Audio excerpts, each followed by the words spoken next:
तो प्रिय श्रोताओं, इस वीडियो में बताए जाने वाले विषय के मुद्दे पर आने से पहले सबसे पहले तो यही कहूँगा कि सारी दुनिया के लोग झूठा ज्ञान सुनते हैं। असली और सच्चा ज्ञान का तो एक वीडियो ही पैंट या फिर पतलून गीली करने के लिए काफ़ी है। तो प्रिय श्रोताओं, आप लोगों में से नए श्रोता सोच रहे होंगे कि ये मैं क्या कह रहा हूँ। तो प्रिय श्रोताओं, ये बात मैं यूं ही नहीं कह रहा हूँ। ये रहस्य तो 16 आने सच है, यानी कि ये रहस्य उतना ही सच्चा है जितना कि सूर्य देव का पूर्व दिशा से उदय होना। प्रिय श्रोताओं, अगर किसी भी व्यक्ति को ये रहस्य मजाक लग रहा है तो फिर आप मेरे चैनल का गीता उपदेश पर बनाया गया वीडियो पूरा सुनकर दिखाइए। यानी कि कलयुग के महाअवतार को मिला गीता ज्ञान वाला उपदेश पूरा सुनने की कोशिश करो। आप लोगों को खुद ही आभास हो जाएगा कि कितनी कठिन है डगरपन गटकी। तो प्रिय श्रोताओं, संदेश में बताए जाने वाले विषय के मुद्दे पर आने से पहले सबसे पहले तो यही कहूँगा कि वो श्री लक्ष्मीचंद जी ने अपनी एक ब्रह्म ज्ञान की रचना में कहा था कि कह लक्ष्मीचंद, ज्ञान मूर्खा में बांटिए मतना, और दुख दर्द आई बूझ लिए पर नाटिए मतना। तो प्रिय श्रोताओं, श्री लक्ष्मीचंद जी के द्वारा इस रचना में कहने का असली भाव यही था कि असली ईश्वरीय ज्ञान मूर्ख व्यक्ति को कभी नहीं बताना चाहिए। क्यों नहीं बताना चाहिए? तो प्रिय श्रोताओं, इस विषय पर श्री लक्ष्मीचंद जी ने अपनी एक दूसरी ब्रह्म ज्ञान की रचना में कहा था कि माया की तारीफ करे तैं मूर्ख जीते मर जा, और मूर्ख मानस ज्ञान की सुनकर 100 कोस डिगर जा। यानी कि श्री लक्ष्मीचंद जी के द्वारा इस रचना में कहने का असली भाव यही है कि मूर्ख व्यक्ति के आगे असली ईश्वरीय ज्ञान बताया जाएगा तो फिर मूर्ख व्यक्ति 100 कोस दूर भाग जाएगा। अब प्रिय श्रोताओं, आप लोगों में से समझदार लोग श्री लक्ष्मीचंद जी द्वारा रचित पहले वाली रचना का भाव समझ गए होंगे कि श्री लक्ष्मीचंद जी ने ऐसा क्यों कहा था कि कह लक्ष्मीचंद, ज्ञान मूर्खा में बांटिए मतना। तो प्रिय श्रोताओं, मेरे द्वारा इन दोनों रचनाओं को बताने का असली भाव यही है कि मेरे चैनल पर आ ही गए हो तो फिर इस वीडियो के संदेश को पूरा सुने बगैर क्विट करोगे तो फिर मूर्ख होने का तमगा लग जाएगा। इसलिए समझदार बनिए और संदेश को पूरा और ध्यान से सुनिए और अपने आप को मूर्ख होने के तमगे से बचाइए। अब प्रिय श्रोताओं, इस वीडियो के उपदेश ज्ञान में बताए जाने वाले विषय के मुद्दे पर आता हूँ। तो प्रिय श्रोताओं, आज के संदेश में मैं ये रहस्य बताऊंगा कि पांडवों द्वारा 5 गांव मांगने का क्या रहस्य था, और इसके अलावा ये रहस्य भी बताऊंगा कि दुर्योधन कौन था जिसने पांडवों को 5 गांव देने से इनकार कर दिया। तो प्रिय श्रोताओं, ऐसे तो मैं द्रौपदी पर बनाए गए वीडियो में पहले से ही विस्तार से बता चुका हूँ, लेकिन नए श्रोताओं की जानकारी के लिए एक बार फिर से बता दूं कि पांडु पुत्र 5 नहीं थे, बल्कि एक ही आध्यात्मिक जीवन वाले इंसान के 5 बड़े रास्ते थे।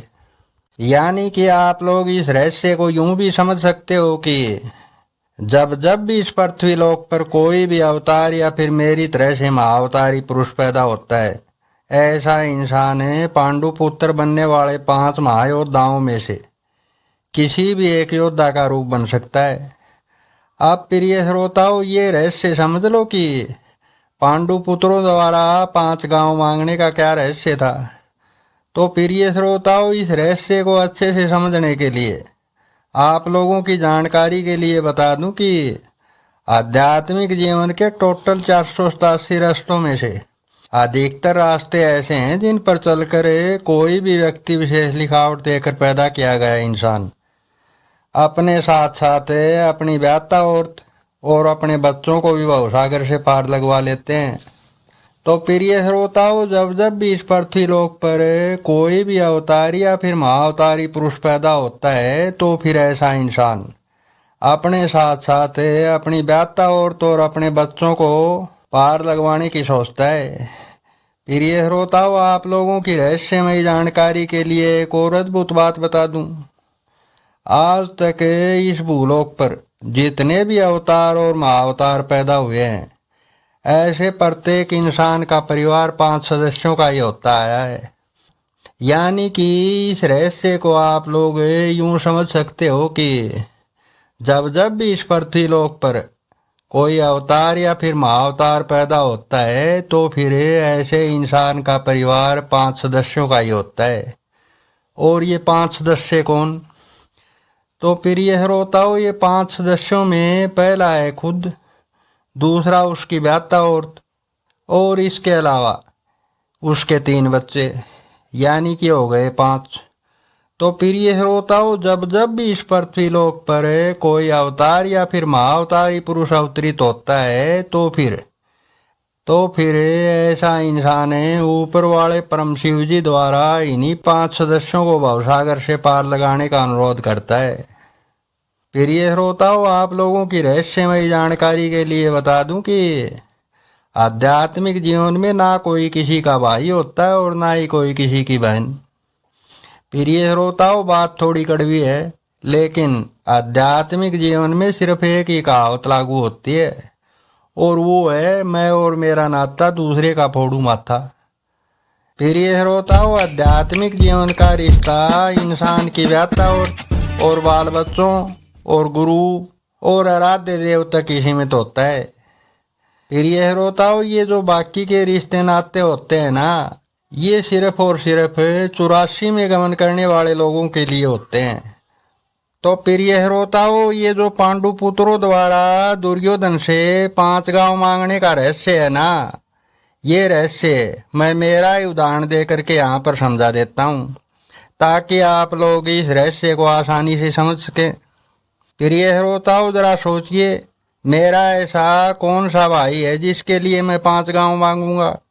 फिर यह श्रोताओं, आप लोगों की जानकारी के लिए बता दूं कि द्रोणाचार्य रूपी गुरु का तो सिर्फ एक ही चेला होता है। फिर यह श्रोताओं, आप लोगों की जानकारी के लिए बता दूं कि ग्रंथों में द्रोणाचार्य रूपी गुरु के इतने चेले इसीलिए बता दिए गए क्योंकि ग्रंथों में द्रोणाचार्य के जितने चेले बताए गए हैं उनमें से मैं किसी भी योद्धा का रूप बन सकता हूँ। अब प्रिय श्रोताओं, जरा सोचिए, जब मैं खुद ही महाभारत नामक ग्रंथ में बताए गए केवल चंद योद्धाओं को छोड़कर किसी भी योद्धा का रूप बन सकता हूँ, तो फिर मेरे भाई कौन हुए और किन भाइयों के लिए मैं 5 गांवों की फरमाइश करूँगा और क्यों करूँगा?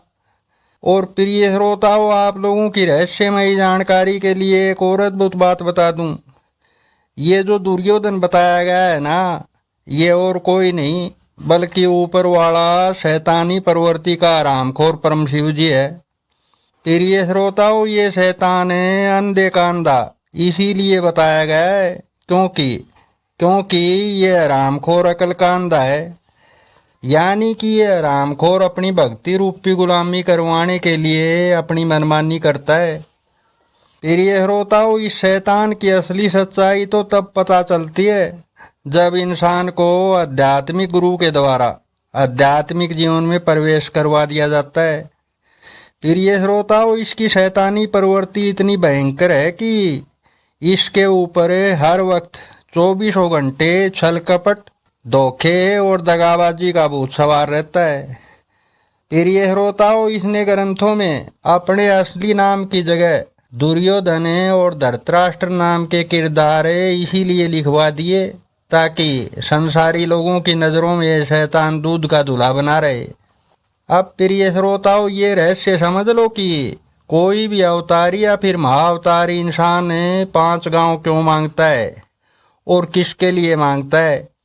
तो प्रिय श्रोताओं, पांडु पुत्र यानी कि कोई भी अवतारी इंसान दुर्योधन से यानी कि शैतानी प्रवृत्ति के परम शिव जी से 5 गांव क्यों मांगता है, अब ये रहस्य समझ लो। तो प्रिय श्रोताओं, 5 गांव इसीलिए मांगे जाते हैं ताकि 5 गांवों में अवतारी या फिर महाअवतारी इंसान के खुद की और उसकी व्याता वधू और उसकी संतानों की पूजा हो सके। प्रिय श्रोताओं, पांडु पुत्रों द्वारा दुर्योधन से यानी कि शैतानी प्रवृत्ति के परम शिव जी से 5 गांव मांगने का असली रहस्य यही था कि एक गांव खुद के लिए, दूसरा गांव ब्याहता वधू के लिए, और तीसरा, चौथा और पांचवा गांव अपने 3 बच्चों के लिए। अब प्रिय श्रोताओं, आप सभी श्रोताओं में से समझदार श्रोता अच्छे से समझ गए होंगे कि ये दुर्योधन और धृतराष्ट्र और कोई नहीं बल्कि ऊपर वाले शैतानी प्रवृत्ति के परम शिव जी का ही रूप है। अब प्रिय श्रोताओं, ये रहस्य और जान लो कि दुर्योधन ने यानी कि शैतानी प्रवृत्ति के परम शिव जी ने पांडु पुत्रों के किसी भी योद्धा के किरदार को 5 गांव देने से इनकार क्यों कर दिया। तो प्रिय श्रोताओं, आप लोगों की जानकारी के लिए बता दूं कि किसी भी अवतारी और महाअवतारी इंसानों के लिए आध्यात्मिक जीवन जीना इतना आसान नहीं है जितना कि ईश्वरीय दबाव में इसकी झूठी प्रशंसा कर रहे कुछ ढोंगी बाबा महाराज लोगों के द्वारा बढ़ा चढ़ा करके बताया जा रहा है। प्रिय श्रोताओं, आध्यात्मिक जीवन तो एक आग का दरिया है और डूब के जाना पड़ता है। प्रिय श्रोताओं, इन झूठे पाखंडी बाबा महाराज लोगों द्वारा भोले भाले संसारी लोगों की आंखों और मन और आत्मा पर एक ऐसा चश्मा चढ़ाया जा रहा है जिसका असली सच्चाई से दूर दूर तक कोई वास्ता ही नहीं है।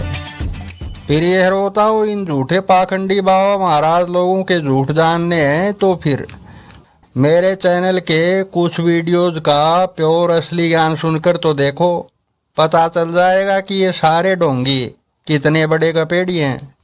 प्रिय श्रोताओं, आप लोग इन गपेड़ी बाबा लोगों के कोरे झूठ पर इसीलिए विश्वास कर लेते हो क्योंकि आप लोगों और सभी संसारी जीवों के मन का सारा कंट्रोल ऊपर से आकाशीय तरंगों के माध्यम से चलता है। प्रिय श्रोताओं, मेरे द्वारा बताए गए इस रहस्य पर अगर यकीन नहीं है तो फिर मेरे चैनल का एक वीडियो ही पूरा सुन करके दिखा दो, पता चल जाएगा झूठ और असली सच के बीच कितना बड़ा फासला है। प्रिय श्रोताओं, मेरे द्वारा गीता उपदेश पर बनाया गया वीडियो पूरा सुनने की कोशिश करके तो देखिए, आपको अच्छे से आभास हो जाएगा कि आपके मन और शरीर का पूरा कंट्रोल किसके पास है।